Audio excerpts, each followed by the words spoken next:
अस्सलाम वालेकुम एवरीवन। उम्मीद करती हूँ कि आप सब लोग खैरियत से होंगे। तो आज के इस वीडियो में हम इंग्लिश ग्रामर, पंक्चुएशन, लेटर या फिर क्लास 11 के इंग्लिश में क्या क्या होता है वो सब कुछ डिस्कस करने वाले हैं इसी एक वीडियो में। इससे पहले मैं इसी तरह की एक वीडियो उर्दू के लिए बनाई थी, वो बहुत ज़्यादा इंटरेस्टिंग है और उम्मीद करूँगी कि ये वाली वीडियो भी बहुत ज़्यादा इंटरेस्टिंग हो। तो मेरे चैनल को सब्सक्राइब करना बिल्कुल नहीं भूलें और दोस्तों के साथ तो ज़रूर शेयर करें, क्योंकि नोट्स बनाने में जो मेहनत लगती है ना, वो हम लोगों से पूछे कि कितनी मेहनत से हम नोट्स बनाते हैं। तो बस इसका सिला आप लोग मुझे एक सब्सक्राइब करके दे दें। तो बिना वक्त ज़ाया करे शुरू करते हैं लेटर्स से कि लेटर्स लिखते कैसे हैं। ये वीडियो बहुत ही ज़्यादा आसान और इंटरेस्टिंग होने वाली है। तो आगे चलते हैं अपने लेक्चर की तरफ। लिखे जो खत जे वो तेरी याद। कौन से लेटर, किसके लेटर, किसको लिखे, कैसे लिखते हैं लेटर, तो आज वो सब कुछ हम इस वीडियो में डिस्कस करने वाले हैं। पढ़ना है यार, बहुत मेहनत करवानी है। आखिरी का समय है, फिर से बोल रहा हूँ, हर कोई रगड़ रहा है, तुम्हें भी मेहनत करनी पड़ेगी और इस 15 दिन के अंदर कुछ हर एक इंसान को गलत प्रूव करना है, जो कि तुमसे ये बोलता है कि भाई इससे तो नहीं हो पाएगा, कुछ हर एक इंसान को गलत प्रूव करना है। मैं इस वीडियो में आप लोगों को ये भी सिखाऊंगी कि पंक्चुएशन कैसे करते हैं, क्योंकि काफ़ी सारे बच्चों के मेरे पास व्हाट्सएप पे मैसेज आ रहे थे, मैम पंक्चुएशन कैसे करते हैं वो बताएं हमें, उसमें बहुत ज़्यादा कन्फ्यूजन हो रही है। तो परेशान होने की कोई बात नहीं है, पंक्चुएशन बहुत ज़्यादा आसान होती है। वो मैं लेटर्स के बाद आप लोगों को बहुत ही आसान तरीके से समझाने वाली हूँ। एक दफ़ा फिर हमारी ये वीडियो बहुत ज़्यादा इंटरेस्टिंग होने वाली है। तो गाइस, मेरे चैनल को सब्सक्राइब करना है बिल्कुल नहीं भूलें। Best of luck. तो यहाँ पे हम लेटर लिखने वाले हैं। Letter to your brother advising him to give up smoking and pay heed to studies. तो समय पहले देखा जाए तो काफ़ी सारे बच्चे इस बात में कंफ्यूज होते हैं कि एग्जामिनेशन हॉल लेफ्ट साइड पे लिखेंगे राइट साइड पर। तो अक्सर जो लिखते हैं लोग वो लेफ्ट साइड पे लिखते हैं, तो हम लोग भी लेफ्ट साइड पे ही लिखेंगे। तो एग्जामिनेशन का जो ई है वो बड़ा आएगा और यहाँ पर एच भी बड़ा आएगा। उसके बाद हमें यहाँ पे कोमा लगाना है। ये बहुत ज़्यादा इंपॉर्टेंट बातें हैं। ABC city. उसके बाद आप लोगों ने डेट लिखनी है, जैसे यहाँ पे लिखा हुआ है सेम उसी तरीके से लिखनी है। आपको एक नंबर इसका दिया जाता है और दूसरा नंबर इसका दिया जाता है। सिटी ABC वाले का बस ऐसे ही होता है। डियर ब्रदर, यहाँ पर इसका डी बड़ा आएगा और यहाँ पे बी भी बड़ा आएगा।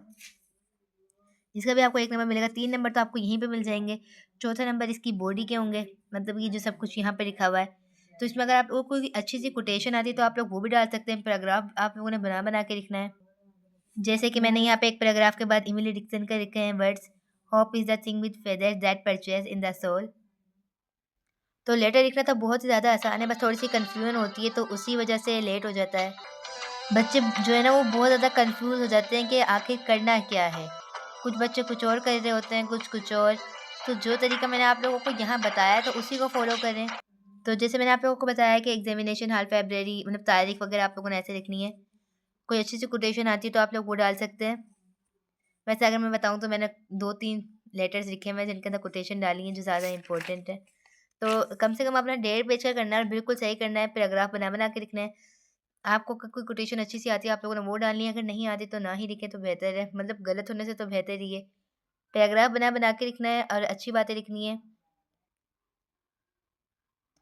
जैसे यहाँ पे बेंजामिन फ्रैंकलिन ने बोला है, an investment in knowledge page the best interest. तो अगर आप नॉलेज के अंदर इन्वेस्टमेंट करेंगे ना तो आपको एक अच्छा इंटरेस्ट मिलेगा, एक अच्छा मफाद मिलेगा।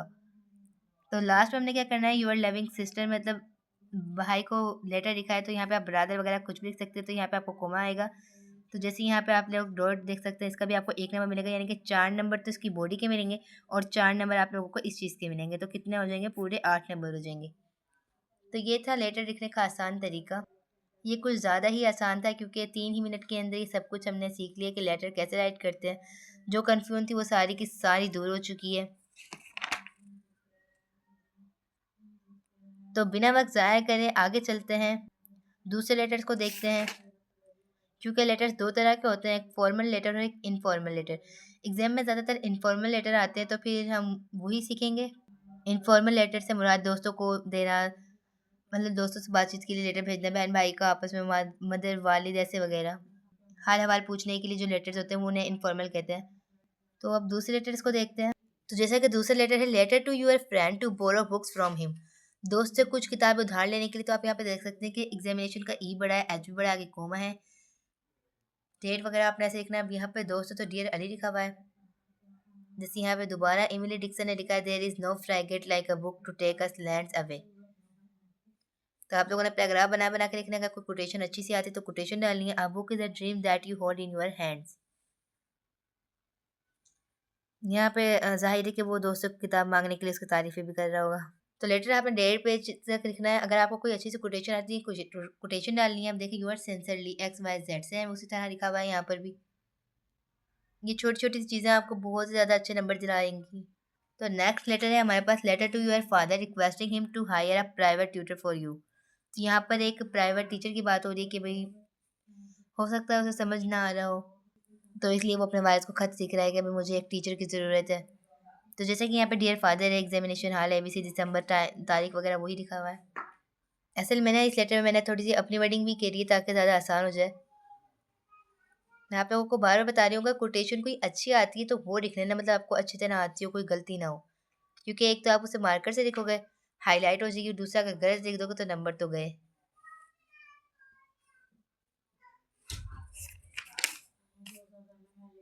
तो जैसे कि yours loving son X Y Z.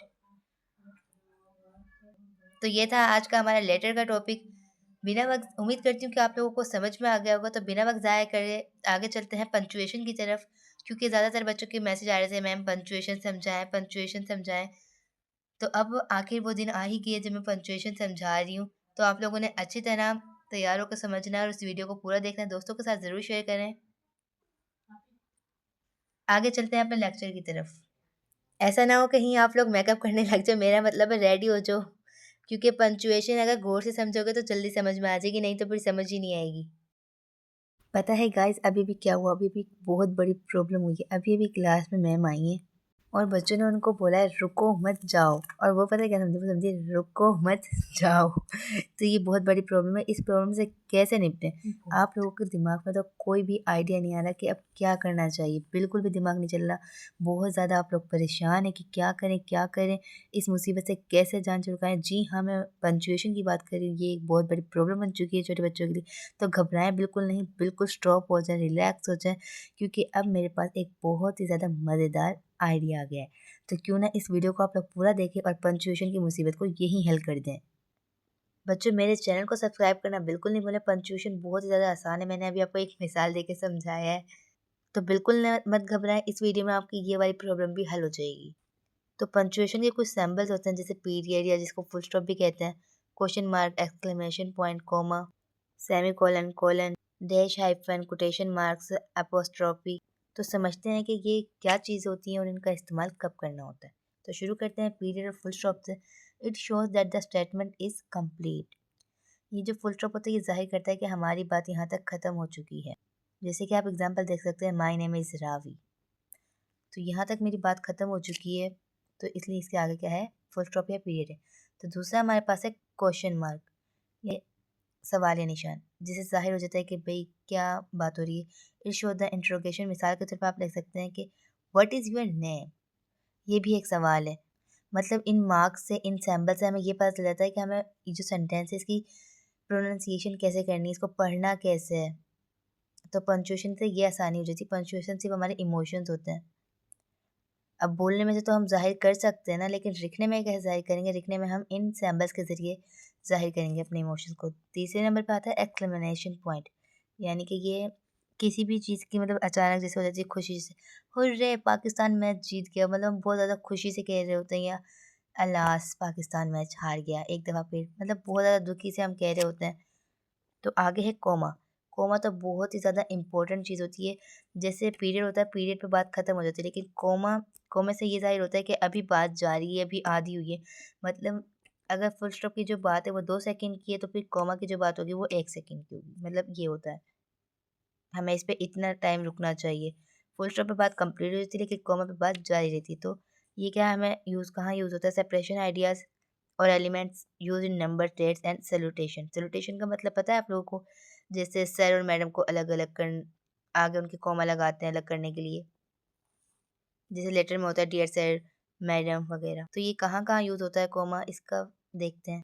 मिसाल के तौर पर थैंक्स फॉर योर हेल्प। अब यहाँ पे कॉमा लगा दिया, तो इसका मतलब है कि अभी कुछ ऐसी चीज़ यहाँ पर है जो अलग करना है, जैसे thanks for your help Ayesha. ऐसे when I want running I saw snake, इसको अलग करने के लिए भी हमने कॉमा लगाया। तो ये कहाँ-कहाँ यूज़ होता है? Use comma before and a coordinating conjunction.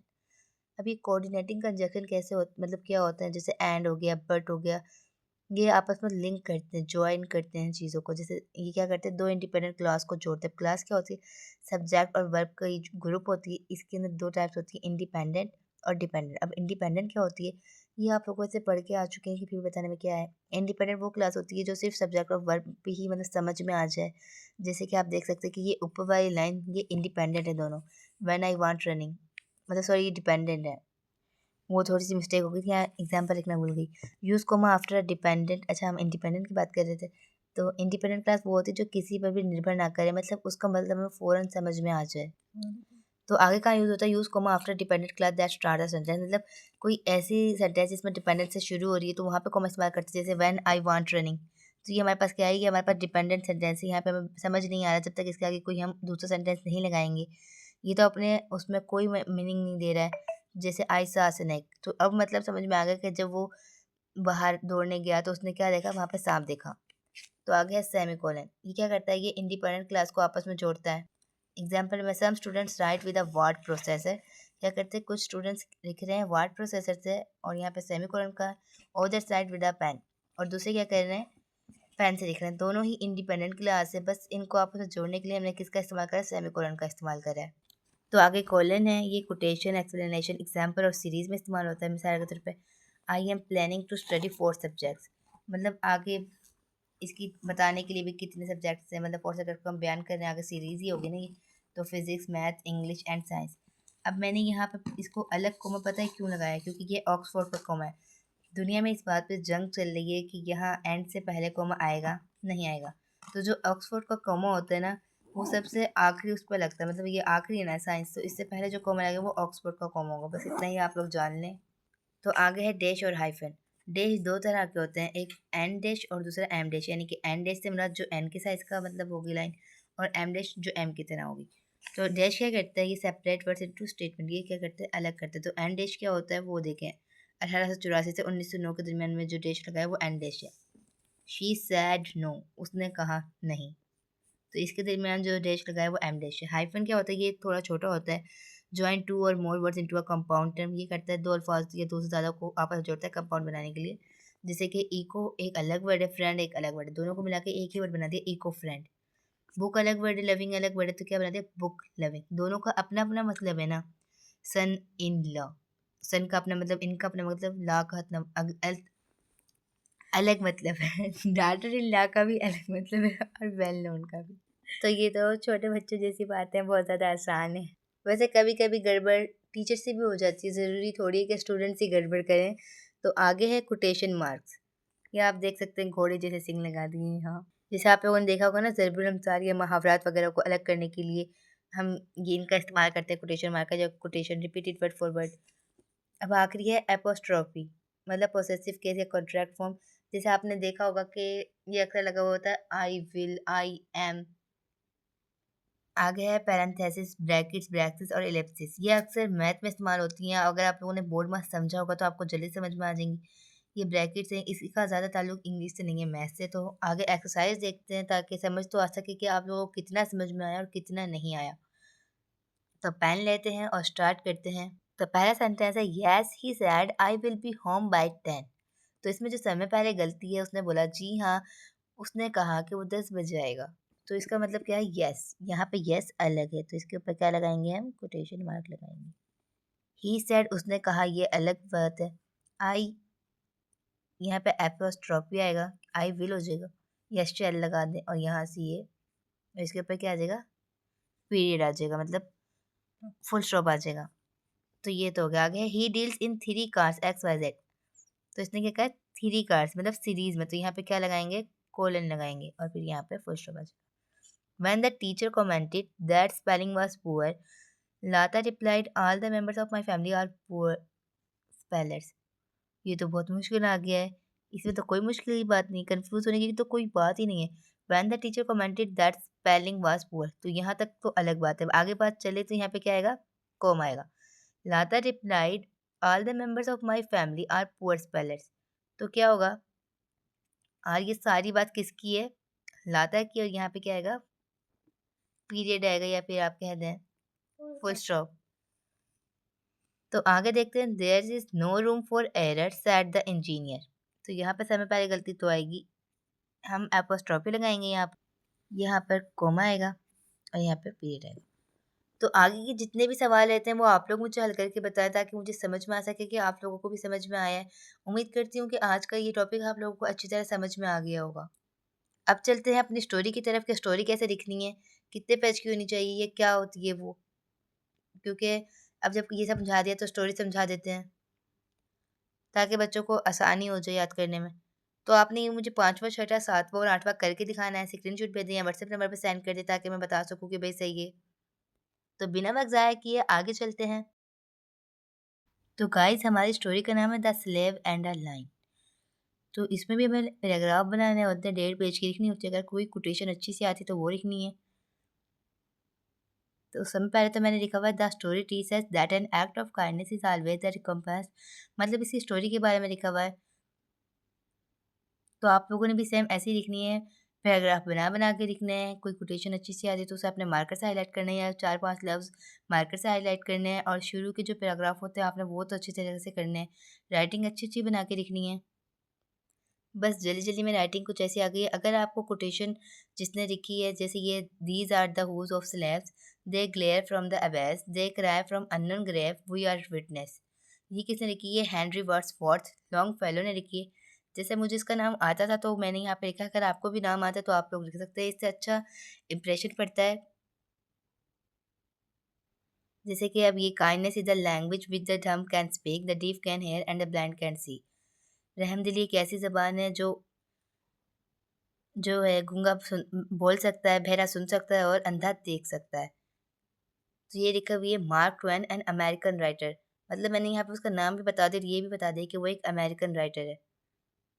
अगर आपको इसके बारे में कुछ राइटर के बारे में पता हो तो आप लोग भी ज़रूर लिखा करें क्योंकि इससे अच्छा इंप्रेशन पड़ता है। पैराग्राफ बना के लिखना, 1.5 पेज की आपने लिखनी है। मोरल भी लिखना है आप लोगों ने। तो गाइस ये थी हमारी स्टोरी।